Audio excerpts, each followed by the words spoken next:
Recent గా xAI ఉంది కదా, వాళ్ళది ఒక హ్యాకథాన్ జరిగింది. అయితే ఒక ఫోటో పెట్టారు, ఇండియన్ ఆరిజిన్ కి సంబంధించిన అతను ఒక ఆయన ఫోటో పెట్టారు. అందులో ఫోటోలో కూడా ఎక్కువ మంది ఇండియన్సే ఉన్నారు. దాన్ని సోషల్ మీడియాలో పెడితే ఒక అతను ఒక కామెంట్ పెట్టాడు. చాలా మంది ఉన్నారనమాట ఫోటోలో. ఇమాజిన్ ద స్మెల్ అనే కామెంట్ పెట్టాడు. ఇమాజిన్ ద స్మెల్ అంటే అంతమంది ఉన్నారు, ఇండియన్స్ అంతమంది ఉన్నారు, ఎంత వాసన వస్తుందో, కంపు కొట్టిద్దో అని చెప్పి కామెడీగా పెట్టాడు కామెంట్.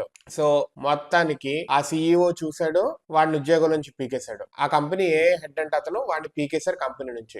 ఏ హెడ్ అని కాదు, పెద్ద రోడ్ లో ఉన్నామని కాదు, ఏమీ లేదు. నీ బిహేవియర్ బాగోకపోతే ఏ ఉద్యోగం ఇస్తే ఏం తగలబెడతావు నువ్వు. ఇలాగే గుర్తొస్తుంటే ఇది ఆలోచిస్తుంటే ఫ్యూ ఇయర్స్ బ్యాక్ ఢిల్లీలో ఒక అమ్మాయి ఒక అతని గురించి ట్రాఫిక్ సిగ్నల్ దగ్గర ఫోటో పెట్టి ఏదో రచ్చరచ్చ చేసింది. ఆ అబ్బాయి ఉద్యోగం పోయింది, పరువు పోయింది, అంతా పోయింది. తీరా చూస్తే కేజ్రీవాల్ కూడా ఆమెకి డబ్బులు పెట్టి నీ బ్రేవరీ సూపర్ అది ఇది అని చెప్పి చేశాడు. తీరా 6 months తర్వాత ఏమైంది, ఆ అమ్మాయిదే తప్పని తేలింది. తప్పు పెట్టినా శిక్ష పడుతుంది, కామెడీ చేసినా శిక్ష పడుతుంది. ఇప్పుడు తర్వాత ఏమైంది, ఆ అమ్మాయికి మాత్రం ఏం లేదు, కానీ ఆ అబ్బాయి పరువు పోయింది, రెప్యుటేషన్ పోయింది, మోరల్ ఏమంటారు కరేజ్ పోయింది, ఉద్యోగం పోయింది, అన్ని పోయింది. ఇవన్నీ తిరిగిస్తారా? పెట్టే ముందు 1-2 సార్లు ఆలోచించి జాగ్రత్తగా పెట్టండి. ఎవరైనా కానీ ఎవరి మీదైనా పెట్టేటప్పుడు ఇంకా జాగ్రత్తగా పెట్టండి. మీ గురించి పెడుతుంటే మీ నాశనం మీరు కోరుకున్నట్టే వదిలేయండి. వేరే వాళ్ళ జీవితాల గురించి పెడుతున్నప్పుడు మాత్రం బీ కేర్ఫుల్. సోషల్ మీడియా వల్ల చాలా ప్రాణాలు పోతున్నాయి, చాలా కష్టాలు వస్తున్నాయి. Be aware of that.